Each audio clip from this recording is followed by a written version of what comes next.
que j'étais enfermée dans une cave, mais pas seulement, le fait que j'ai été hospitalisée dans des centres psychiatrie fermés. Il faut savoir que petite, oui, effectivement, hein, j'ai subi des attouchements. Bonjour Frédéric, est-ce que tu peux nous expliquer un petit peu le contexte, ton parcours de vie et comment tu étais avant de me rencontrer? Donc au départ, j'avais un gros bagage derrière, un très très gros bagage. Je suis issue d'une famille où j'ai pas été éduquée par mes parents. Et mes traumas, ils sont arrivés quand je suis arrivée, pas sur ma première famille d'accueil, du moins il y a eu la séparation, donc entre ma mère et le fait que des gens étrangers sont venus me chercher, j'avais 3 ans et demi, donc j'étais vraiment toute petite. Et j'ai ma sœur qui était un peu plus âgée, qui elle avait 5 ans. Du coup, on est venus nous chercher toutes les deux. On a été placés dans des familles d'accueil, dont une, et ma sœur est partie, on a été séparés, donc ça a été double séparation. Je me suis retrouvée dans une autre famille d'accueil où là, le cauchemar a commencé. Pendant 4 ans, j'ai subi des attouchements et au bout de 4 ans, j'ai parlé sous la menace, bien sûr. J'ai fait beaucoup de foyers après avoir fait une TS vers l'âge de 13-14 ans. Après ça, on a trouvé cette solution de me retrouver dans un foyer d'accueil plus petit et accompagné de chevaux, enfin tout ça. Donc ça m'a bien aidé. Et après, le cauchemar est revenu, attouchement, machin, enfin bon, c'était le bazar. À 18 ans, je me suis débrouillée. Ok, merci. Merci pour ce partage. Tu commences la vie en tout cas d'une manière pas forcément commune ou en tout cas peut-être plus compliquée que pour certains. Et suite à ça, tu as développé plusieurs problématiques. Et c'est à ce moment-là où tu as cherché peut-être à être aidé par des psychologues, des thérapeutes. Et puis il y a un moment où tu as fini par tomber sur ce que je proposais sur TikTok. Ouais.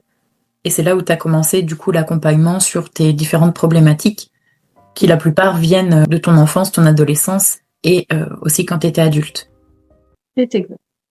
Est-ce que tu veux nous partager peut-être certaines problématiques qu'on a traitées ensemble sur lesquelles tu as évolué? Je t'ai parlé du fait que j'arrivais pas à fermer les portes, que j'étais traumatisée par ça. Puis il y a le fait que j'étais enfermée dans une cave, mais pas seulement. Le fait que j'ai été hospitalisée dans des centres psychiatrie fermés, etc., a fait que ça n'a pas amélioré les choses.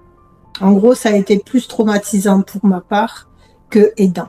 Parce que quand tu te fais attacher, piquer, etc., c'est encore plus traumatisant et en plus on t'enferme à clé dans une chambre. Donc en plus d'être attaché, tu peux pas sortir. Donc voilà. Et à cause de ça, j'ai vécu l'enfer pendant des années. Je fermais pas mes portes d'entrée, donc tout le monde pouvait rentrer et comme il voulait. Dieu merci, j'ai eu de la chance. Personne n'est rentré à ce côté-là. Et j'enlevais mes portes. Quand on s'est rencontrés, donc c'est la première chose qu'on a travaillé, la phobie sur le fait d'être enfermé ou de fermer les portes. Et du coup, ça, on l'a traité en combien de séances? Si je me souviens bien, en espace de 2 séances. Ça a été très rapide. C'est ça. Et ça a été bigrement incroyable. Ouais, en effet. Suite à ça, tu as décidé de me faire confiance pour qu'on continue à travailler sur d'autres problématiques. C'est ça.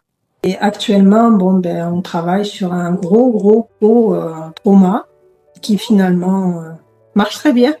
Dans le sens, le résultat est tellement positif que même aujourd'hui, j'en suis vraiment étonnée. J'y crois. Et je sais que là où je vais aujourd'hui dans cette évolution, honnêtement, j'y crois plus que fortement, à 200%. Sachant que toi, tu avais été diagnostiqué en plus borderline, c'est ça? C'est exact. Du moins, c'est ce que le médecin a dit. Ok. Et moi, je crois pas trop. Ouais. Et aujourd'hui, tu as plutôt des comportements plutôt lambda, plutôt adaptés, régulés, par rapport à ce qu'on pourrait appeler justement des comportements ou une structure borderline. Oui, effectivement, oui, je me suis intégrée très vite. Est-ce qu'il y a autre chose que tu aimerais partager ou pas? Pourquoi pas? Parce que moi, je me dis que ce qu'on est en train de travailler actuellement, c'est les addictions. Moi, j'ai une addiction, du moins qui est en train de finalement passer grâce à l'hypnose aussi. L'addiction sur les pornos Et bien sûr, sans problème, j'en parle sur la masturbation. Puisqu'il faut savoir que petite, oui, effectivement, hein, j'ai subi des attouchements et du coup, ça a fait qu'on m'a montré aussi des films porno. Et quand j'ai eu l'occasion d'avoir des portables, j'ai commencé à regarder et de là, je m'en suis plus sortie. Et actuellement, avec Caroline, on est en train de travailler là-dessus. Et honnêtement, c'est waouh, le résultat est incroyable. En fait, je me suis aperçue grâce à l'hypnose et grâce aussi, je peux le dire, au EMDR. Je le fais avec une psychologue en plus. Et bien ça accélère justement le fait que je regarde plus ou même de moins en moins de films porno. Je suis moins aussi sur la masturbation, etc. Donc ça a vraiment du beau. Quand on associe l'hypnose et à côté le MDR aussi, c'est un renforcement qui peut aider. Moi, personnellement, ça m'aide. Beaucoup, beaucoup, beaucoup. Voilà. Ce que je peux dire aujourd'hui, je dis pas que tout est acquis, mais ce que je peux dire, c'est que l'évolution actuelle que je vis est incroyable. Et perso, c'est génial. Merci Frédéric pour ce partage. Est-ce que justement tu pourrais dire, avec les techniques que j'utilise, comment tu les vis toi les séances? Alors ça dépend de ce qu'on travaille, bien sûr. Il y a des Forcément. moments, ça peut être très bien, et il y a des moments où c'est très costaud. Donc en général, quand c'est costaud, je ressors de la séance un peu flagada, mais bien. Disons que ça équivaut à un massage complet, quoi, mais différemment, quoi, sous hypnose. C'est vraiment une méthode ou lequel je fascine beaucoup, qui m'intéresse énormément. Est-ce que tu peux me dire, après notre travail et toutes les choses qu'on a travaillées, qu'est-ce qui a changé pour toi? Qu'est-ce que tu ressens ou qu'est-ce que tu fais de différent? Comment tu pourrais le résumer en une phrase? En une phrase. En une phrase, pour moi, c'est impossible. Sur certaines situations, que ce soit avec la famille, on va dire même, ça me permet de avoir un peu plus de confiance et de pouvoir dire les choses sans culpabiliser, même si la personne que j'ai en face de moi essaie de me culpabiliser. Je peux vous donner un exemple, alors là, flagrant, ma mère. Ma mère, pourquoi? Parce que ma mère, c'est une source de conflit. Et grâce à l'hypnose, je suis aperçue que j'arrivais un peu, petit à petit, je dis pas que c'est encore extraordinaire, mais rien que sur 2 jours, j'ai pu lui dire, ok, j'entends ce que tu me dis, mais je suis pas d'accord. Quand ma mère me parle, on dirait une petite fille de 3 ans qui a peur de sa mère. Mais maintenant, j'ai dit stop. Et même là, je lui fais que projeter ce que elle me projette, en réalité. Comme un retour de miroir. Et elle aime pas du tout ça. Merci. Et peut-être pour finir, qu'aimerais-tu dire à quelqu'un qui hésite de passer à l'action pour tester l'hypnose ou tester les techniques que j'utilise? Perso, je lui dirais d'essayer, de voir d'elle-même ce que c'est l'hypnose thérapeutique avec toi. Car chaque hypnotiseur a sa propre méthode. Moi, je suis tombée sur toi, vraiment, voilà, ça a été un cadeau pour moi. Et j'avais essayé sur quelqu'un d'autre, mais c'était plus de l'hypnose spectacle, pardon. Et j'étais pas très conquise. Cependant, voilà, ce que je lui dirais à cette personne, c'est de venir te voir et d'essayer. Et par cet essai, si elle voit que ça va, et qu'elle y revienne. Parce que tes méthodes, je les trouve super, très pratiques dans le sens de, pratique. Du moins, le travail qu'on fait a du bénéfice, du moins pour moi. Et ça, j'en démordrai pas et je continuerai mes suivis avec toi. Top, merci.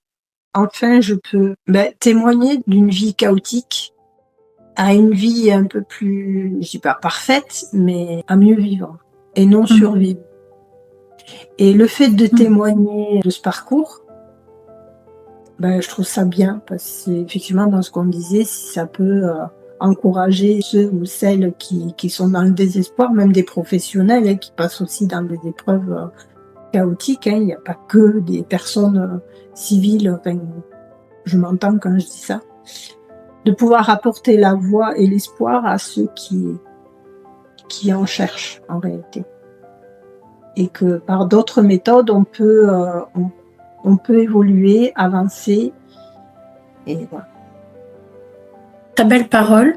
Est-ce que, plus jeune, ou il y a quelques années, tu aurais cru que ce résultat aurait été possible? Franchement, Ouais. non. Ok. Non, parce que j'étais pas dans cette optique-là. Même si au fond de moi, j'ai toujours espéré m'en sortir. La petite Fred il y a 5 ans en arrière n'existe plus, du moins n'y est plus. La petite Fred, toute fragile, oh pauvre petite Fred, elle n'y est plus trop.